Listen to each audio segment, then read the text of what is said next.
باتوں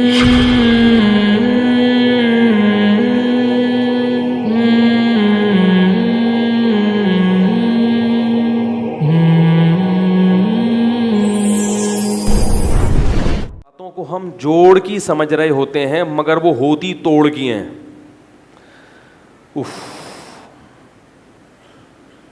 میرے پاس لوگوں کی کالز بھی آتی ہیں, اب تو آج کل تو اٹھانا چھوڑ دیں, لیکن لوگ ملنے کے لیے بھی آتے ہیں. اور میرے پاس کیا جن علماء کے پاس بھی آتے ہیں نا, تو لوگوں کا سب سے بڑا مسئلہ ہی کیا ہے؟ پھڈے بازیاں. آفس میں پھڈے الگ ہو رہے ہیں, دوستوں سے پھڈے الگ, دکان میں ملازم سے الگ سیٹ صاحب کے پھڈے چل رہے ہیں, ملازموں کے آپس میں پھڈے الگ چل رہے ہیں, میاں بیوی کے پھڈے الگ, باپ بیٹے کے پھڈے الگ, ماں بیٹی کے پھڈے الگ, ساس بہو کے تو پیدائشی پھڈے ہیں, پیدا ہی لڑنے کے لیے ہوئے. اب چونکہ لوگوں نے 2 3 شادیاں بھی شروع کر دی ہیں, بیان بھی کافی مشہور ہو گئے لوگوں میں, تو سوگنوں کے پھڈوں کی ایک نئی لسٹ اب آنا شروع. کیا آپ کے کہنے پہ کی تھی؟ پھڈے ہو رہے ہیں. پہلے کم پھڈے تھے جو مفتی صاحب نے ایک اور پھڈ, یہاں تک کہ مسلمانوں کے اللہ سے بھی پھڈے ہو رہے ہیں معذرت کے ساتھ. اللہ میری دعا ہی قبول نہیں کر رہا. یہ بھی کیا ہو گیا ہے؟ میں کب سے اللہ سے دعا مانگ رہا ہوں, قبول ہی نہیں کر رہا. تو یہ اللہ سے ہی پھڈا ہو گیا نا بھائی. میں سارے کام کر رہا ہوں, میں نیک کام بھی کر رہا ہوں, میں صدقہ خیرات بھی کر رہا ہوں, پھر بھی میری غربت دور نہیں ہو رہی. یعنی کیا مطلب؟ اللہ نہیں کر رہا غربت دور, تو یہ کس سے پھڈا ہے؟ اللہ سے بھی جھگڑ رہے ہیں. بعض تو بالکل سرے عام جھگڑتے ہیں, بولتے ہیں پتہ نہیں کیا یار, اللہ کو میں ہی ملا تھا. یہ جھگڑا ہی ہو گیا نا یہ, یعنی اللہ پہ اعتراضات. کمیٹی کے آپس میں پھڈے, کمیٹی کے امام سے پھڈے, امام کے مقتدیوں سے پھڈے. تو ایسا لگتا ہے کہ پوری پھڈے بازی کے علاوہ ہمارا کوئی کام ہے ہی نہیں. تو سکون کہاں سے ہوگا جب 24 گھنٹے ہر آدمی ہر وقت ہر ایک سے لڑے گا. اور اگر کسی سے نہیں لڑ رہا, دوستی ہے, تو اس لیے دوستی ہے کہ جس سے پھڈا ہو رہا ہے نا, وہ پھڈا کامیاب نہیں ہو سکتا جب تک اس سے دوستی, یعنی اس کو اپنا ہمنوا بناؤ. یہ اپنا ہمنوا بنے گا تاکہ دونوں مل کے اس سے لڑیں گے. جب اس سے لڑائی میں کامیاب ہوں گے پھر آپس میں ہم دونوں آپس میں لڑیں گے.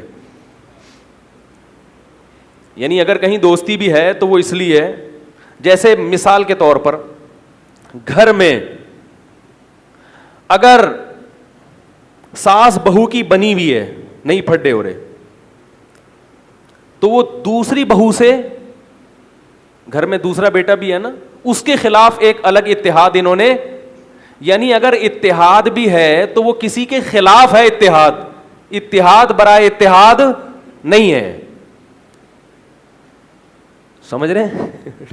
مثلاً اگر آج اتحاد ہو جاتا ہے سیاسی تنظیموں کا آپس میں, تو وہ پی ٹی آئی کے مخالفت میں ہوگا کہ اس کو مل کے کیا کرو, نیچے اتارو. سمجھ رہے ہیں؟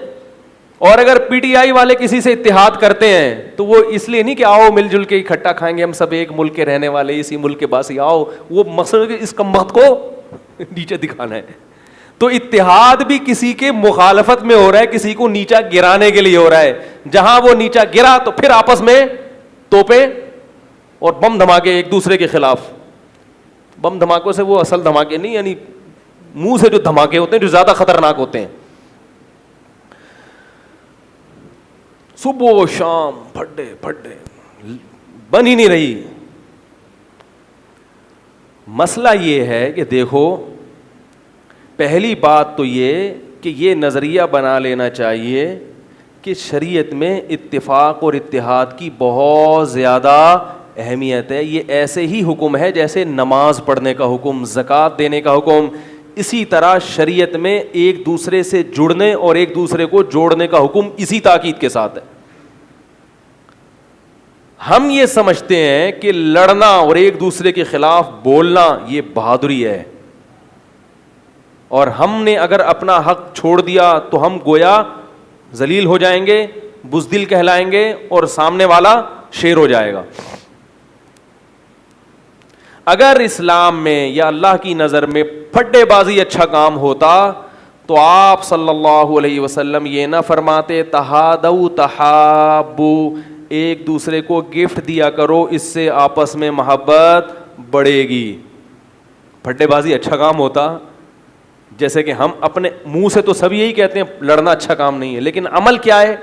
ہر وہ کام جس سے لڑائی پیدا ہو. میں نے ایک دفعہ اپنے کسی بزرگ سے پوچھا, وہ جب وہ جو بول ٹی وی پہ پھڈا ہوا تھا نا رمضان میں, وہ ایک اہل حدیث عالم تھے, وہ ڈاکٹر عامر لیاقت سے علیحدگی اختیار کر کے چلے گئے, اور پھر اگلے دن 2 دن بعد دوبارہ واپس آ گئے. تو میں نے کیا کہ یہ عجیب ڈرامہ بازی ہوئی کہ واپس آ گئے, یہ کیا بات ہے, پہلے اتنی مخالفت. تو میں نے اپنے استاد سے ذکر کیا, انہوں نے کہا اگر واپس آ گئے تو جوڑ ہو گیا نا, تو اچھا ہے نا, اس پہ پریشان ہونے کی کیا بات ہے. تو مجھے اپنی غلطی کا واقعی احساس ہوا. انہوں نے کہا اس پہ کیوں خوش ہو رہے ہیں کہ لڑتے رہیں آپس میں. بات آ رہی ہے سمجھ میں؟ بھائی اس میں کیا ہے کہ اگر پڈا ہوا تھا, سالو ہو گیا, دوبارہ بیٹھ گئے, تو اس پہ خوش ہونا چاہیے نا. تو مجھے واقعی احساس ہوا کہ بات صحیح ہے بالکل.